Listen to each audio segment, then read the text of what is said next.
गीता में ये कहते हैं कि जिस प्रकार जो वायु होती है गंध को अपने साथ बहा कर ले जाती है, उस प्रकार आत्मा शरीर के कर्मों को अपने साथ ले जाती है अगले जन्म में। तो आप जो कुंडली लिखी गई है आपके कर्मों के हिसाब से उस नक्षत्र ग्रह में पैदा होते हो जहां पर कर्म आपके कर्म वो सारी क्रिया पहले से डिसाइडेड है कि आपने जो कर्म किए हैं तो फल डिसाइडेड है ना। आपने जो बीज बोया है, आप गेहूं बोओगे तो पता है ना कि गेहूं की फसल आएगी।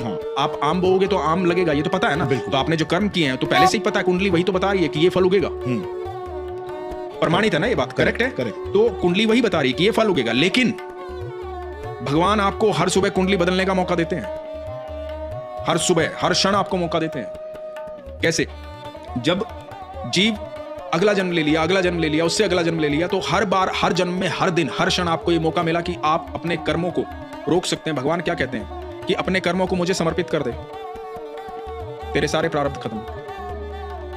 भगवान आपको मौका दे रहे हैं बार बार। यदि आपकी बुद्धि इस तरह से काम करना शुरू हो जाए, आपको ये संदेश, ऐसा धरती पर कोई जीव नहीं है, कोई आदमी ऐसा नहीं है जिसको कभी ना कभी भगवान के बारे में सुनने को ना मिला हो या भगवान के विचारों के बारे में सुनने को ना मिला हो। हर आदमी को कहीं ना कहीं सुना, चाहे कितना भी नास्तिक हो। बिल्कुल, है ना? 100%। तो आपको जब ये सुनने को मिला है तो उस समय आपका भी तो इंटरेस्ट होना चाहिए ना कि आप उस बात को माने। दुर्योधन क्या कहता था? दुर्योधन कहता था मैं धर्म भी जानता हूं और अधर्म भी जानता हूं, पर मेरा धर्म में कोई इंटरेस्ट नहीं है, मेरा अधर्म में इंटरेस्ट है। क्योंकि उसका वो बल जो है ना, प्रभाव इतना आकर्षित कर रहा था अधर्म उसको कि वो भगवान सामने होते हुए सबसे ज्यादा दर्शन किए उसने ठाकुर जी के। लोग कहते हैं ना भगवान के एक बार दर्शन हो जाए, सबसे ज्यादा दर्शन दुर्योधन ने किए हैं। क्या कर लिया उसने? भगवान के दर्शन करने से कुछ नहीं होता। कर लो आप साक्षात ठाकुर जी के दर्शन, क्या हो जाएगा? जब तक ठाकुर जी के बताए मार्ग पर नहीं चलोगे कुछ नहीं होगा। सही बात। क्योंकि ठाकुर जी को किस किसने नहीं देखा? गुरु द्रोण ने देखा, पिता में भीष्म ने देखा, दुर्योधन ने देखा, सबने ही तो देखा, दुशासन ने देखा, सारी सभा, सारा हस्तिनापुर, सब जीव जंतु सब तो देख रहे थे कृष्ण को वहां खड़े हुए। बिल्कुल। लेकिन बदलाव किसमें था? बदलाव अर्जुन में था। समर्पण अर्जुन के पास था। जब अर्जुन के पास समर्पण था तभी तो युद्ध जीत पाया अर्जुन, तभी तो भगवान उसका रथ हाँक रहे थे।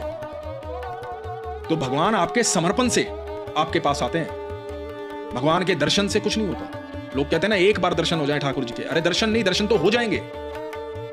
मैं कह रहा हूं भगवान को प्राप्त करो, भगवान को उतने प्रेम में लेकर आओ कि आपके जीवन का रथ वो आके उतना प्रेम करो भगवान से कि भगवान आपको वो दर्शन दे। एक दर्शन तो दुर्योधन कर रहा था और एक दर्शन वो थे जो अर्जुन ने किए थे ठाकुर जी के, जो किसी ने नहीं किया अनंत ब्रह्मांड में। खुद ठाकुर जी ने बोला कि लाखों सालों से तपस्या कर रहे देवी देवता भी मेरे इस रूप को नहीं देख पाए अर्जुन, जो तू देख रहा है। दर्शन करने तो वैसे करो ठाकुर जी के, बनो अर्जुन, होंगे दर्शन।